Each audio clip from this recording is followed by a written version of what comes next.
gracious me! What is going on, guys? Steve here. Welcome back to the Road to Glory and the conclusion of Weekend League. I had an alright Weekend League. Weird one, right? I feel like I'm starting to play some of the best FIFA, not just of this year for me, not like out of everybody, I mean like best FIFA that I've played. Not just for FIFA 19, but just in general, right? That I've ever played, right?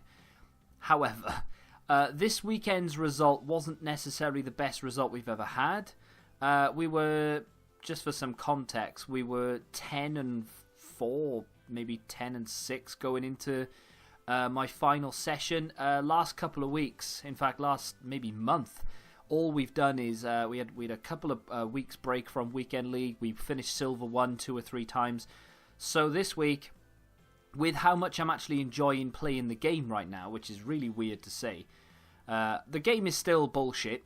It still has its moments where I want to literally rip my face off and eat it in front of an EA developer just to show them how much their game annoys me. Not that I'm sure they'd care, as long as I was buying some FIFA points. But I still am enjoying it to a certain extent. You know, it's football at the end of the day. So long as I feel like I'm playing good FIFA, then that's all that really... Well, it's not all that matters. Winning is what matters. But if I'm playing, or I feel like I'm playing well, I know that there's only a few little tweaks here or there I need to make. You will notice that in every single match stat, I am controlling the game. I'm strangling the game. I'm not allowing my opponent time on the ball. And whether it's a case of I'm not going forward enough or I'm not having enough clear-cut opportunities is all but irrelevant, because that will come over time. I'm learning to strangle games. I'm learning to limit my opponent's time on the ball, and I'm starting to implement that into my game. What you've just seen then, first-time efforts on the edge of the area. That used to be a commonplace thing before the patch, of course, with time finesse shots. It was just that's all I did. So I know how to do it. It's just a case of getting the right angle to do it and then to execute. So I'm relearning that skill without the finesse. I'm relearning that skill with a few sort of tweaks. I'm also learning how to hold the ball better. But on top of that, I feel like my biggest weakness, not just in this FIFA, but any FIFA that I've ever played, has been defending. It's not an enjoyable thing to do for the majority of people. We hate defending, but it's something that's necessary, so I need to get better at it. So I've been watching a few tutorials. I've been studying, and I'm going to get sick of saying his name, and you know, if people are going to think I've got a crush on him or something. But I've been watching Tex play an awful lot more. I've gone to his channel, literally just started watching videos back. For him, attacking more than anything, and how he keeps the ball, because he does this. He strangles his opponent. He stops them from playing, so that you don't need to do as much defending as what you would do if you were just gung-ho all the time. So that limits the amount of tackles and challenges and positions you have to be in to stop the advances of your opponents. So I've been enjoying that part of it, learning that side of the game. I think this week, and probably for the next couple of weeks, it'll almost be a transition period where I go from my old style and my old sort of muscle memory trying to learn this new style of play. So this will carry over to next year. Of course, we don't know what next year's game will be. They could completely overhaul it. Who knows? But it's the same premise. If you keep the ball and you hold it better than your opponent, he's going to have less opportunities. You're going to have more opportunities.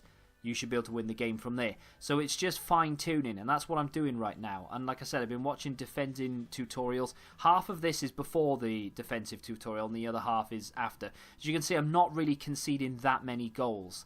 I'm making some silly mistakes still, but it's all down to a lapse in concentration. That was toward the end of the game, and he nicked the ball when I was on my final attack. And I knew I wasn't going to be able to score, so I sort of gave up as he was running at me because I knew the whistle was going to go. The ref didn't blow the whistle and he scored. But just very briefly talking about Nani, because the question of yesterday's episode was, should we do the Nani SBC? I've done it on my main account for a video and because I wanted to try it out. I'm glad I haven't done it and I wasn't just instantly going, right, well, we're going to get it done. I think I need to start implementing caution and patience into this road to glory a little bit. Like I'm too, a new card, how shiny, let's get it done. You know, I'm too, even if it doesn't fit into the team, or can we fit this into a team? And there's an interesting comment here. And I'm not going to follow it to the letter because we have different leagues and it's a bit of a variant. But Michael says, I've learned from my mistakes this year, so next FIFA, I'm going to set out with one league and never sell my team and only do SBCs that would fit my team so I don't waste coins. This year, I have so many SBC cards from random leagues that don't really fit. And I would 100% agree with you. I am in exactly the same boat on this account and indeed on my main account. In fact, on my main account, I did nanny purely because I had more than enough random players from upgrade SBCs that I've done on my main account for no reason whatsoever, by the way. I know this is a Road to Glory focused on this account. This was such a lucky goal. But, yeah, I know this is a Road to Glory focused on only this account. You very rarely get to see my main account. But my main account is literally pay to win. I haven't really put many FIFA points into it since launch. I bought 6 125k packs and that's it. That's the only FIFA points I've put in since. And I got absolutely shafted in those 6. Didn't get one walkout. But I put like a ridiculous amount of FIFA points in at the beginning. But I'm quite low on coins on that account. Because sometimes I'll get a little bit bored or frustrated that I can't just go onto the Road to Glory and do loads of SBCs because I'm trying to be a little bit more sort of reserved, save it for the videos, etc. So what I do is I go on my main account and I'm like, right, well, I'm going to do a few. And I end up doing far too many. I end up spending more coins than I should. They'll release lightning rounds and I'll be like, oh, I'll just open one 125k pack and fingers crossed we can pack something worth 300-400k. Never works out like that. You don't even get a walkout, and then you've wasted 125,000 coins. I did it when the buy one get one free packs were on. I bought. You got 2. Yeah, what did I buy? I bought 4 with FIFA points, and I bought 2 with coins. So I spent 300k basically on packs that I didn't need to spend, and now I'm down to like I've got things to sell, but I'm down to below a mil. And that's to last me to the end because I refuse to put more FIFA points in at this stage of the game. There's just no point. So that's why one of the reasons why I don't go after the big sort of player reviews is because I can't really afford to do it. And I do like focusing on this Road to Glory account a bit more. So next year, I am going to take the advice there and sort of what Michael's going to do. I'm going to build my team. And unless we decide to go in a massive change of direction and change half of the team, not necessarily to accommodate one player, but just because it's not working or maybe it's there for the time being, it's like a stepping stone to greater things, then I will change. But ultimately what we're going to do is just make improvements to that team that fit chemistry-wise. That Tevez card, for instance, it's been good, but could I have done without it? 100% yes. The Icon SBC. We did it to get Desai, but again, I feel like I've put a lot of coins and a lot of players into that I didn't need to put into it for a card that we could probably have avoided getting, and it wouldn't have really done that much to us in the way of it. Well, hindered our progression, should we say? So I'm going to be far more sensible going forward with this account, but also next year in the Road to Glory, we're going to be a lot more sensible. That guy completely did me there, to be fair, and then it was one of those sort of overpowered, I'm going to win the headers despite the fact that you're a good defender in a better position. But it is what it is. We went 2-0 down in this game. This was probably one of the most epic games I've played, especially of this weekend. I, for large periods of the game, was about to quit. I was like, I'm just going to leave. We were 1 away from gold 3. And I was like, I'm just going to leave. I only want goal 3 this week. I'm just going to go find an opponent that, maybe I can get an early goal against and he'll rage quit. Or maybe it'll just be a simple sort of knock around the park and we can get a couple of goals and, he'll just sort of lie down and let us win sort of thing. But I fought back. We got that goal with Best. I wasn't expecting it to go in, but I did fight back. And then I hit that with Ronaldo just on the off chance, and it was an unbelievable goal. 2-2, and we went into extra time. I brought Ibra on. I've been making my subs a lot later as well. I've noticed that the pros don't necessarily make changes as early as I've been doing it, so I've delayed it a little bit, and I found that the stamina is quite robust. You can run players literally into the ground before you start really feeling that they are sluggish and slow. So, whereas, half stamina for me, in-game, not start, I'd like to start with 99 or 95 plus, but in-game, what an epic penalty shootout as well, by the way. There was one point where we went to sudden death and I missed. And I was like, oh crap, I'm going to lose this. It wasn't this penalty, it was oh no, it was this penalty. Yeah, I missed that and I thought, oh dear, that's it, we're gone. If he scores, he's won. And then we go to the left and save it, and we've had a bit of a reprieve. And then Silva pops up and slots it down the middle. And then if we save this, We are goal 3 for the week. Rafael Varane steps up. I could see which direction he was going, straight down the middle, and boom, we've managed to win the game. Where like I said, for large periods thought I was just going to lose. I need to just keep practicing the defensive style of the game, keep learning. Basically, I'm shifting a lot more. I'm shifting players, dragging them around. I'm not touching the centre-backs unless I absolutely have to, but I'm trying to close down spaces, and I've conceded far less in the last sort of 5 or 6 games. And I've played a lot today on my main account to review Nani, and I haven't lost yet. I'm playing in a slightly lower division, but I have a much weaker team on my main account, especially to accommodate Nani. What I was going back to with stamina, though, I feel like you can run your players around the pitch a lot more than what I used to. I was scared to do it before. I'm not scared to do it now. I'm more than happy to just run them round and run them ragged and then sub them off. That's what subs are for. So unless they're completely out of stamina, they are still usable, if that makes sense. But yeah, goal 3 for the first time in a long time, just because we haven't tried to do it. But I'm very happy with it, and fingers crossed on Thursday we can hit something big. Speaking of big, have EA dropped anything for today? So as we load into FIFA, not just Ultimate Team FIFA, there are a lot of questions regarding tactics since I've changed my style of play. How do I now line up? Depending on the content, I may show you my tactics in just a second. So we'll load into FIFA. I don't think I've been on this account today, actually. We're about to see what time I was last on. 5 to 5 in the morning. Brilliant. That's what time I finished playing Weekend League. I was kind of hoping to get sort of an early start, pass it around, nick an early goal. People would leave because they're under time pressure to try and finish their weekend league. But yeah, didn't get any of that, unfortunately. So foot swap deals. Oh, it's a new set. Oh, okay. So they've given us. Okay, I forgot, to be honest. I didn't even redeem them.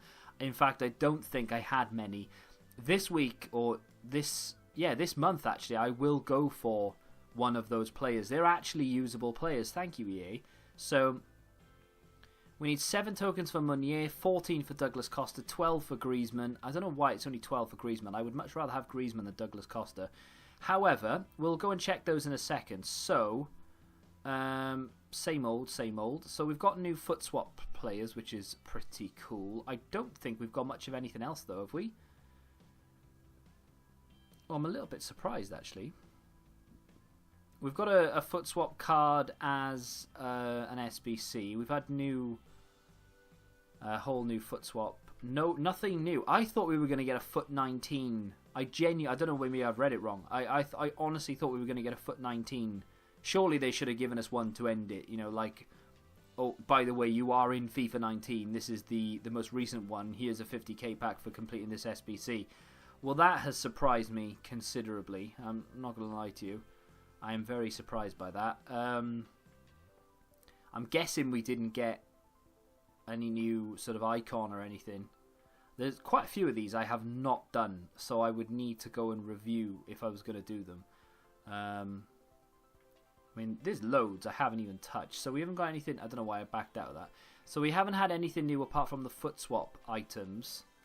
So let's have a look. So Nicolas Pepe's 87 rated card for 3 tokens is an absolute bargain. I like that a lot. That is very, very good. Premium Gold Players Pack for 2 tokens, not bad at all. That for 1 is not bad either. It's repeatable as well. You could get yourself a bunch of packs here. Not bad. Oh, the first one, is that always repeatable? I feel like that's a new thing. That's cool. Rare Mega Pack is only 4 tokens, so that's pretty cool as well. Wow, they've given us a lot here. This is awesome. So Timo Werner, 87 rated in form for 5 tokens. Andy Robertson's 86 left back is 6 tokens. I feel like maybe they should be the other way around. Thomas Meunier, this is one of the cards that I really, really wanted from Foot Birthday. I'm not necessarily saying I would rather have that in my team instead of Naldo, but it would work because it links with Thiago Silva, Dani Alves. Not that Dani Alves will be there much longer, hopefully if we can complete Milinkovic-Savic, but that may be something I look into doing. I like that card a lot. The next one is a 100k pack for 8 tokens, not bad. Ultimate pack is 10 tokens, which is decent. Wow! Oh, that is amazing. And that is something that honestly should be there every single month. That is fantastic. 14 tokens for a base icon. You get Griezmann for 12 and you get Douglas Costa for 14. That's awesome. I think there should be more than 14 tokens in a month though.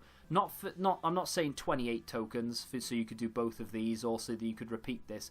But if they could release 20 for instance. So if you collected all 20, you could get a base icon and then go back down and get yourself something else. But all 20 is a bit mental. So you could get Icon and Timo Werner for free over the course of the month. That would be cool though. But you could even just stack 20 jumbo gold packs. There's a lot there. In terms of Steven Gerrard though, because obviously we are looking to complete Gerrard as fast as possible. And like I said yesterday, I think I can complete the 88 rated team. That's an 88 rated squad. All I would need to do is buy Navas and somehow find 4 chem. So if I convert, for instance, Fernando Torres down, or even Bradley down, that would be the chemistry required. I'm not going to submit that. Don't start crying.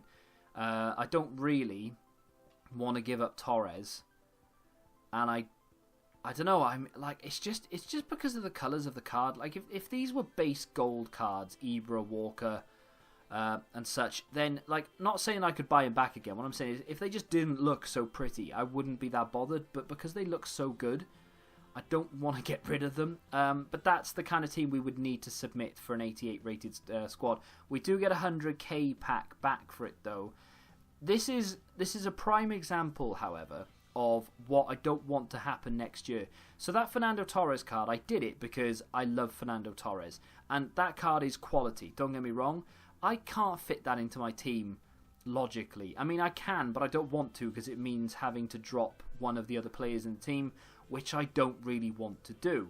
So, I don't want it. Plus, it's only got the 3-star skills. I like 4-star skills in my attackers. So that is kind of like, I like bringing it on as a sub every now and again, but ultimately it's a pointless card to me. But I have such an emotional attachment to Fernando Torres, I can't bring myself to give it away.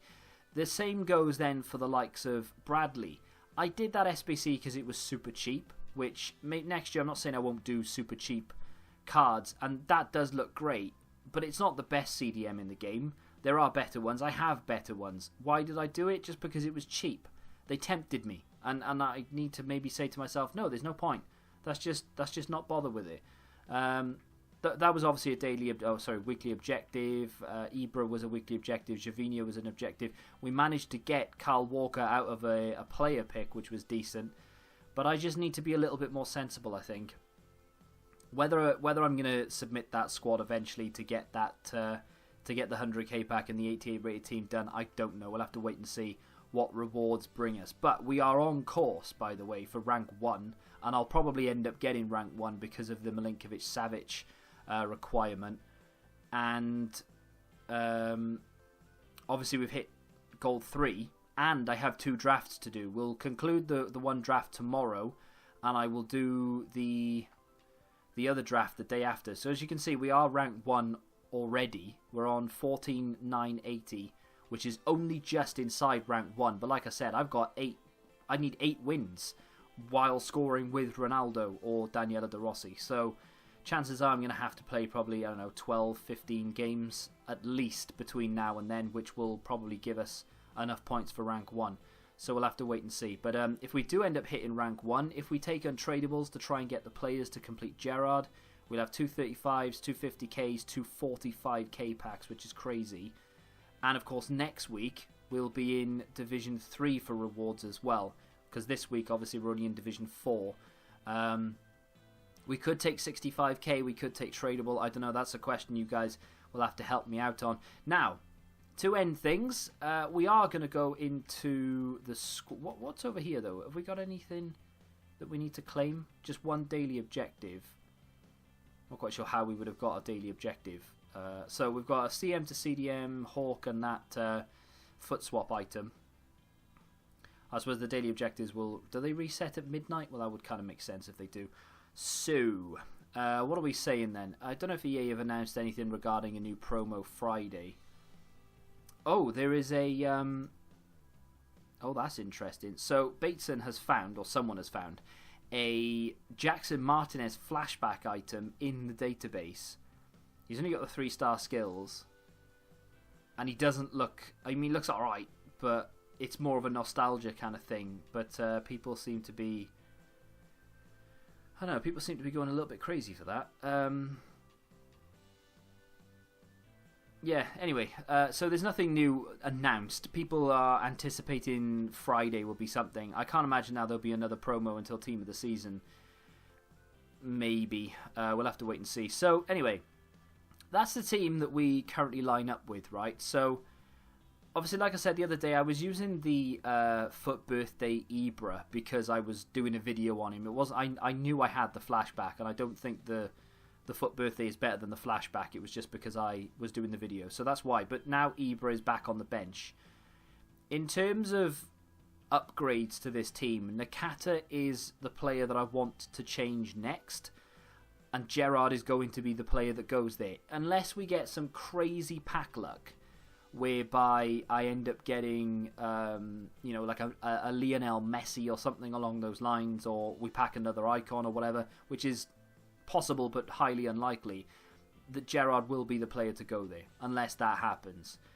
And as far as the rest of the upgrades are concerned, then after we get Gerrard, Socrates will be another player that I want to put in there. The problem I'll start having then is, of course, that Gerrard and Socrates occupy the same space, so that might become an issue. And then, of course, whenever they eventually release the Moments Jari Litmanen, I need that card in my life as well. So, again, another problem, but we'll cross that bridge when we come to it. And I know that I'm kind of contradicting myself a little bit there by saying, oh, next year I'm going to be sensible, but now I'm going, I want Litmanen, Gerrard and Socrates and all three of them playing the same position.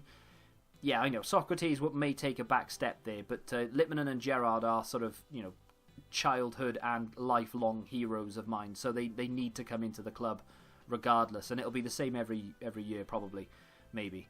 But as far as tactics are concerned, then, yeah, we line up 4-3-2-1, but I don't play 4-3-2-1. So the main tactic I go to here, I use all four of these. The main one I use is the, we'll look at this first though, 4-2-3-1. So we line up flat back four as normal.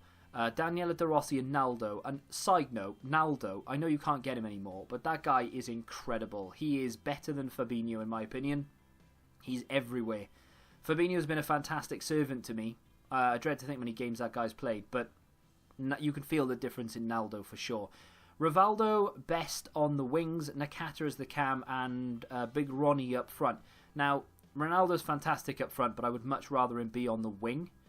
And Rivaldo's weak foot does come into question a lot with the way that I now play the game. So possession-based play, playing around the edge of the penalty area, a sort of a 4-star, 5-star weak foot player would definitely help more.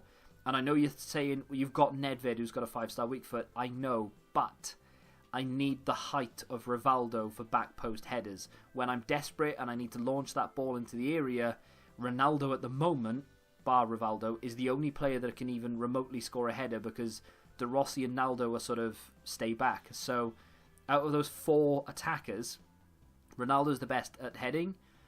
He's good at heading, but he doesn't have the height.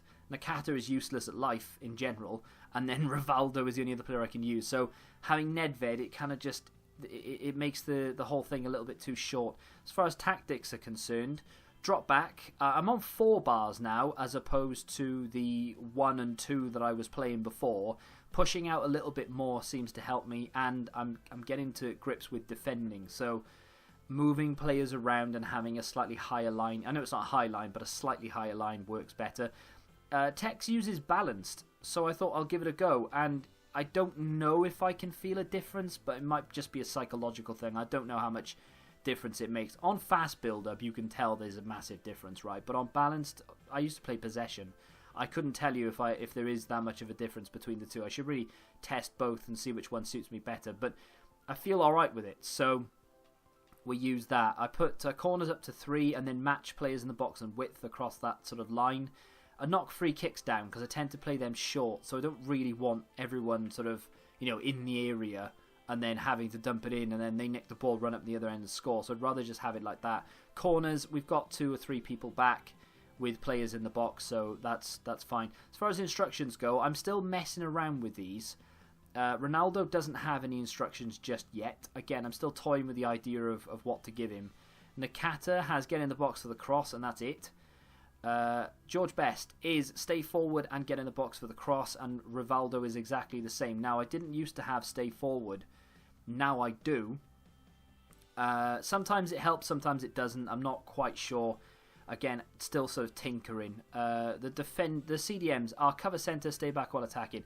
Again, I am toying with the idea of taking them off stay back while attacking and sort of having them come forward a little bit, because I mean I can drag them back, right, but having them sort of trot forward slightly may help me out in finding passes through to the strikers. So what happens now is there's a relatively big gap created between the midfield and the attackers because we've got stay back and then stay forward, so the gap increases. The only player there to link them is Nakata, who, you know, is good, but he's not good enough to be able to do that. Ronaldo would need to be the cam really for that to work. So as I can't do that, I may take these off stay back while attacking. The defenders are untouched. The fullbacks stay back while attacking, but overlap. So occasionally they will make a run, but not a full run. And I feel like that's what it does. They start the run, and then the stay back while attacking takes over and they come back. But the reason I like that is because they push up slightly higher while still in the back of their mind thinking, I need to stay and defend. If I took the stay back while attacking off and just left overlap on, they'd be constantly running. And then when I got caught and the attackers start running towards me, my fullbacks are not there, or they're coming back, they use too much stamina.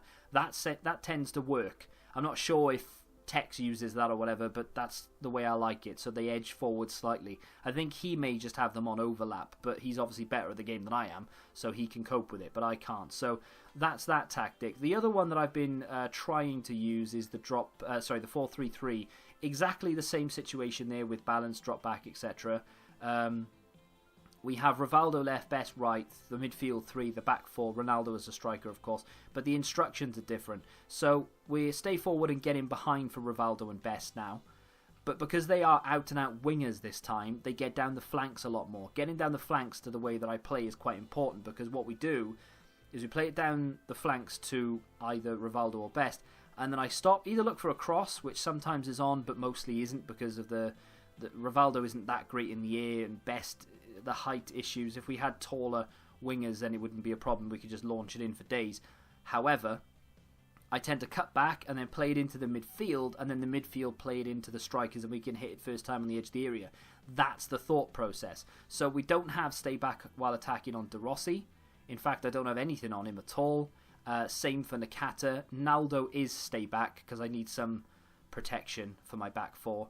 And then, of course, the fullbacks again, stay back while attacking, overlap. So that's kind of my experiment formation and tactics, whereas the other one, the 4-2-3-1, is the one that we start with.